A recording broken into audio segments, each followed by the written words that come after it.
سلام رفقا، خوش آمدید به کانال یوتیوب من. آلفا سیتی هستم و امروز اومدیم با معرفی کتاب خفن به عنوان تخت خواب خود را مرتب کنید.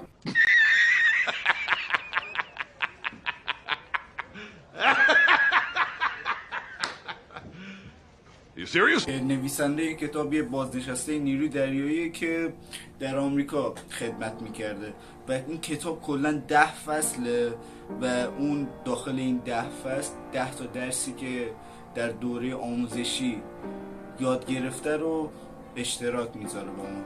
اولین فصلش هم در این مورده که اگه میخوای دنیا رو تغییر بدی از تخت خوابت شروع کن و مرتبش کن.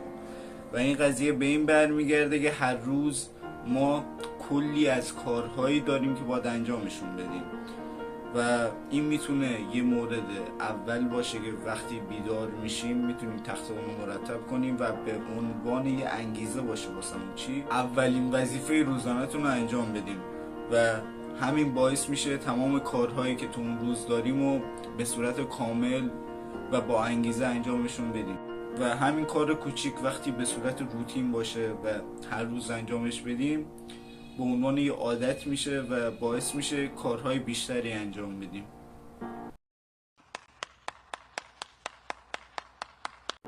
اگه نتونیم کارهای کوچیک رو به صورت درست انجام بدیم پس هیچ وقت نمیتونیم کارهای بزرگی انجام بدیم. به نظرم این میتونه یه دونه آزمایش از خودمونم باشه. پس اگه میخوای دنیا رو تغییر بدی روزتو با درست کردن تخت خوابت شروع کن. Okay.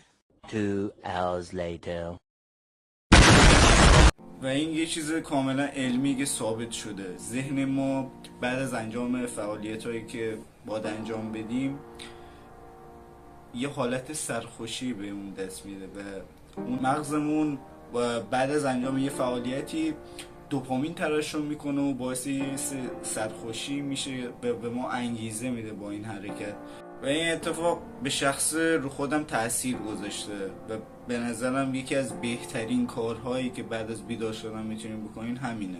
به جای اینکه برید گوشی رو باز کنید برید نوتیفیکیشن از کی اومده میتونید این کار انجام بدید. در صورت اون نوتیفیکیشن میمونه بازم میتونید جوابش بدید ولی اولین کاری که تو بعد از بیدار شدن میتونید بکنید این کار میتونه باشه. امیدوارم از دیدن این ویدیو خوشتون اومده باشه و بتونه داخل زندگیتون تغییر ایجاد کنه. با لایک کردن و کامنت گذاشتن اگه از این مورد خوشتون اومد بگید که بقیه فصلای این کتابم براتون به اشتراک بذارم. برایتون آرزوی بهترینا رو دارم و امیدوارم تو روزاتون موفق باشه. پس تا ویدیوی بعدی فعلا خداحافظ.